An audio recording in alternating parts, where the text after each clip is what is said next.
Student loan forgiveness. So what exactly is student loan forgiveness? It honestly depends on the government and the country that you are in, but it can be partial, full, or sometimes even none. For example, in Sweden, there is no need for student loan forgiveness because there is no college tuition. Overall, more and more countries have started to increase the amount of student loan forgiveness that they have, and as a result, people are wondering what exactly the United States is going to do. And that brings us to today's question. Should the US federal government forgive all federal student loans?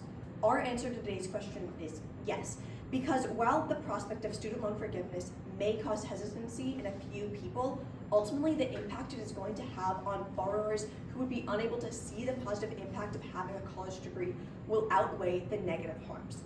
But we also think it should not be offered to those who do have the feasibility to pay them off right now. We'll be looking at the social, economic, and futuristic lenses. First, looking at the social lens. Who is currently being affected by student loan debt? The two primary social impacts on student loan debt are racial and generational wealth. First, we examine the social impact of student loan debt on minorities. Research from the Federal Reserve Bank of St. Louis finds that white households transfer to their families to help pay for things like a house. Black households, on the other hand, transfer their increased post-college income to help their families. These patterns of money transfers is the biggest contributor of black family borrowers having a higher balance of student loan compared to white borrowers. Further, according to the Economic Policy Institute, black workers who have advanced degrees have a significant wage gap compared to their white counterparts. In this chart, we see it explores the black and white wage gap across multiple educational levels. But even more specifically, even advanced degree bar shows a 17.6% in wage gap in 2019, which increased about 5% since 2000. The gap in wages of black workers further adds to this dilemma of black borrowers having a higher balance compared to white borrowers. Next, we examine the social impact of student loans on generation. First, we question, what is generational? Generational wealth is money passed down by one generation family to another. If families struggle financially, they likely won't have funds to pay for college.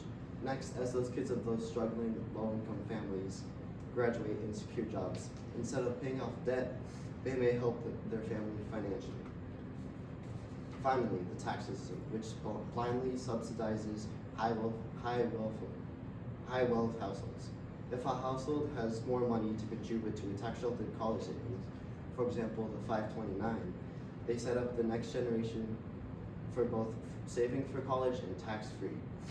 From a social perspective, forgiveness would help these low-income families focus on other expenses while focusing on reducing debt at the same time. While forgiveness would not help close the wage gap, it would help close the wealth gap between black and white families, allowing those black families that need more support to pay off their debt and continuing to use these income for essentials. Now we'll pass it on to the economic lens. Many people historically have seen college as a way to further themselves, but as time has gone on, it has become harder to see the positive benefit of it. As currently, right now in 2024, the average amount of loans people have to take out to get a college degree is $37,000. Yet in 1993 to 1994, it was only $10,000. This overall increase has caused people to be unable to see the positive benefits of actually getting a college degree. But by implementing income-driven repayment programs, we are able to see that the positive benefits of student loans will decrease and people will be able to see college degrees as a positive thing. But other than the overall economic impact of it, what other things will we see?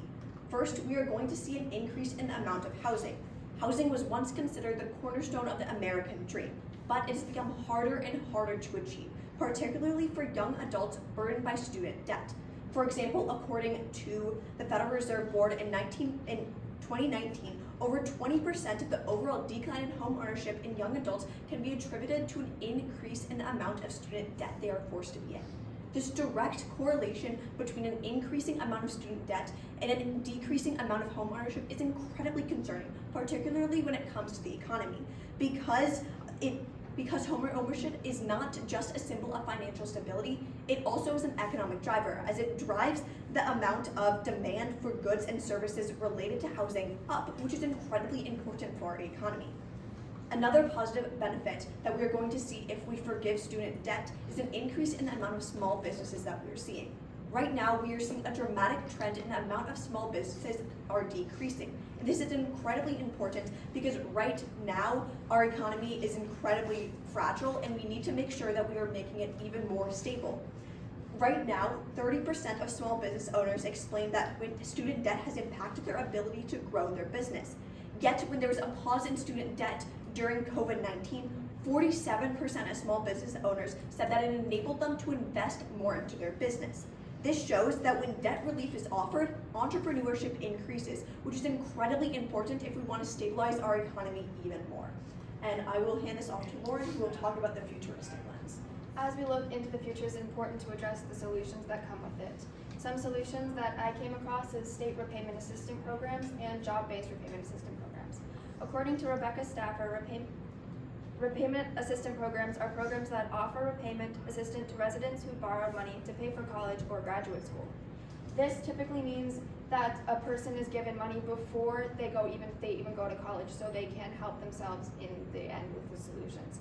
This does not mean it's a federal forgiveness plan, because federal forgiveness plans occur after it. This is just a solution that comes along with student debt.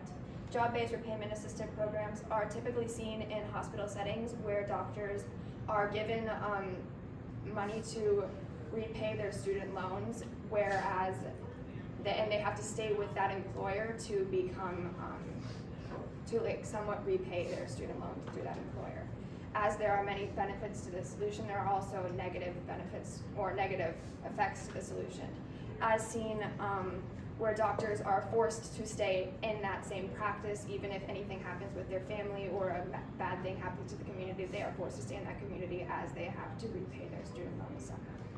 Our solution is targeted income-driven forgiveness. By alleviating the financial strain on individuals and families, targeted forgiveness stimulates economic growth and mitigates the risk of widespread financial stress, which would be extremely beneficial to the future of the United States.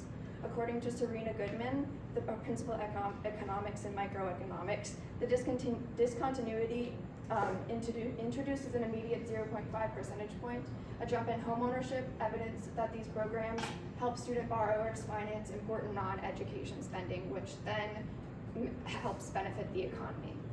The futuristic rise in disposable income would drive consumer spending and boost the economy of the country, and as we are focusing on targeted groups of marginalized communities, it would also help the groups of those communities with education in general. We can address the structural inequalities that hinder mobility, ensuring that all Americans have a fair shot at prosperity in the future. The negative connotations of our solution. Although this plan does not address everybody with student loan debt, the program does focus on the most marginalized groups.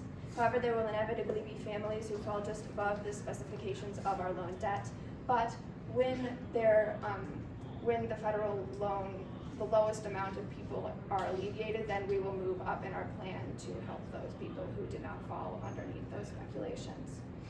This plan does not take into account the families who never had the opportunity to receive a college education because they couldn't even risk the amount of money they could spend on a college education in the first place.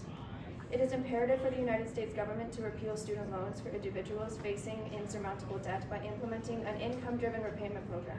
By doing so, financial burdens will be eliminated while simultaneously generational growth and generational wealth can be accumulated. Our solution would help decrease the wealth gap and therefore would decrease the racial wealth gap, which would provide benefits to the economy and the future of America. Okay, thank you. Audrey, if you had another team member, what other perspective could they have researched that would have made a useful contribution to your project? I think that a lens that would be really important for us to implement if we had another team member could be the ethical lens, because obviously there's a lot of ethical limitations specifically when it comes to student loan forgiveness, like who should get it, when they should get it, and why. And ultimately when I was researching, I came across a lot of these questions, and if we had another person to do it, I think it would further our point and make our point stronger. Okay. Lauren, give one specific way that your thinking changed as a result of learning about Wes's findings. My perspective changed when I found out about Weston's findings, specifically with the racial wealth gap in America. As shown in his graph, it displays the extreme conditions and negative connotations of the racial wealth gap in America, and it changed my thinking as I was primarily thinking about the future, but I wasn't necessarily thinking about right now, and Weston's was thinking about right now and how that affects the economy as of today. Okay, thank you. Wes, what is a way in which your team's resolution makes you think differently about your own individual work? My team's resolution made me think differently about my own individual research, because in my paper, my resolution was that like we should help like the low income and minority families. But in our presentation, Lauren talked about like the negatives about our like solution, like income driven repayments, and how like that targets them, but there are more people above that are affected by it that are not helped by that. Okay, thank you. Another round of